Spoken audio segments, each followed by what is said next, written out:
സാറേ, രാജ്യം മുഴുവൻ യാത്ര ചെയ്യണ്ടേ? ഞങ്ങളുടെ ആഗ്രഹം അങ്ങ് ഈ കലാപരിപാടിയൊക്കെ ഒന്ന് നിർത്തിക്കേ, തെക്കോട്ടെടുക്കണ്ടേ? വയസ്സെത്രയായി? എന്ന് തുടങ്ങിയതാ ഈ കലാപരിപാടി? കരിമ്പൻ സതീശന്റെ കൊലപാതകം മുതൽ തുടങ്ങിയതല്ലേ? മരിച്ചു പോണ്ടേ? പ്രാർത്ഥിക്കുക, ഇനിയെങ്കിലും നേരാം വണ്ണം ഒന്ന് ജീവിക്കാനും ഈ പാർട്ടിയുടെ പാവപ്പെട്ട പ്രവർത്തകരുടെ അമ്മമാർക്ക് അവരെ കാണാനും. ഇപ്പൊ ഒരുത്തരെ പിടിച്ചു കൊണ്ടുപോയില്ലേ? അവന്റെ അമ്മ വിവരമറിയില്ലേ?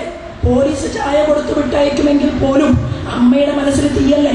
മകനെ പിടിച്ചു കൊണ്ടുപോയി.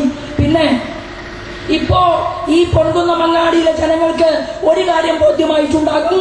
ഞങ്ങളുടെ പൊതുയോഗത്തിനകത്തേക്ക് ഒരു മാർക്സിസ്റ്റ് പാർട്ടിയുടെ ഗുണ്ട കടന്നു വന്നത് എന്തിനാണെന്നറിയുമോ? ഞങ്ങളെ തല്ലാനല്ല, മറിച്ച് അവനെ ഞങ്ങളുടെ പ്രവർത്തകന്മാര് ആരെങ്കിലും കൈവെക്കാൻ വേണ്ടിയാണ്. അങ്ങനെ ഇവിടെ കാവൽ നിൽക്കുന്ന പോലീസ് ഏമാന്മാരെല്ലാവരും ചേർന്ന് ഞങ്ങളുടെ ചെറുപ്പക്കാർക്ക് ലാത്തി ചാർജ് നടത്തി. കഴിഞ്ഞ ദിവസം ലാത്തി ചാർജ് പ്രസ് ക്ലബിന്റെ ഉള്ളിലാണ്. ഒരു പാർട്ടിയുടെ സംസ്ഥാന ജനറൽ സെക്രട്ടറിക്ക് അറിയപ്പെടുന്ന മാധ്യമ പ്രവർത്തകന്മാർക്കിടയിൽ ഒരു പത്രസമ്മേളനം വിളിക്കാൻ സുരക്ഷയില്ലാത്ത നാടാണോ കോടിയേരി ബാലകൃഷ്ണ നിന്റെ ഈ കേരളം? ആണോ ഇത്? ജനാധിപത്യ സംസ്ഥാനമല്ലേ ഇത്? ജനാധിപത്യം നിങ്ങളെയൊക്കെ ജയിപ്പിച്ച് അധികാരത്തിലേക്ക് എത്തിച്ചിട്ടുണ്ടെങ്കിൽ ഇത് കോടിയേരി ബാലകൃഷ്ണന്റെ പാർട്ടിയുടെ തറവാട്ടുവക സ്വത്തല്ല ഈ കേരളമെന്ന് ആമുഖമായി പറയാൻ ഞാൻ ആഗ്രഹിക്കുക. ഇവിടുത്തെ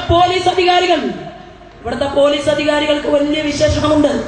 നല്ല ഒന്നാം തരം മോഡിയെ സ്നേഹിക്കുന്ന പോലീസുകാരുണ്ട് കേട്ടോ. അവർക്കൊക്കെ ഞങ്ങൾ 2 സലാം വെച്ചിട്ടുണ്ട്. നല്ല പോലീസ് ഉദ്യോഗസ്ഥന്മാരുണ്ട്. ചായ കൊടുത്തിട്ട് ഒരു പെറ്റി കേസ് അവന്റെ പേരിൽ എഴുതി ചേർക്കും. എന്നിട്ട് പറയും, പൊന്നു മോനെ നീ പോയി കിടന്ന് ഉറങ്ങിക്കോ എന്ന് പറയും. അതാണ് സംഭവിക്കാൻ സാധ്യത. പക്ഷെ ഒരു കാര്യം ഞങ്ങൾ പറയാം, ഞങ്ങൾ എല്ലാ കണക്കും ജനാധിപത്യപരമായി എഴുതി വെച്ചിട്ടുണ്ട്. ഒരു തർക്കവുമല്ല.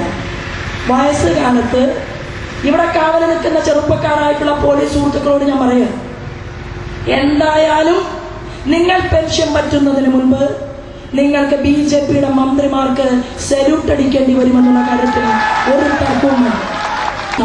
ഇങ്ങനെയാ പ്രധാനമന്ത്രിക്ക് കത്തെഴുത്? ആണോ? പ്രധാനമന്ത്രിക്ക് കത്തെഴുതുമ്പോ അങ്ങയുടെ സമയം ചോദിക്കണം, പ്രധാനമന്ത്രിയുടെ സമയം ചോദിക്കണം. പിണറായി വിജയന്റെ പ്രൈവറ്റ് സെക്രട്ടറി അല്ല 125 കോടിയിൽ പരം വരുന്ന ജനങ്ങളെ ഭരിക്കുന്ന ഇന്ത്യയുടെ ലോകത്തിന്റെ ഉലക നായകൻ ശ്രീമാൻ നരേന്ദ്രമോദി.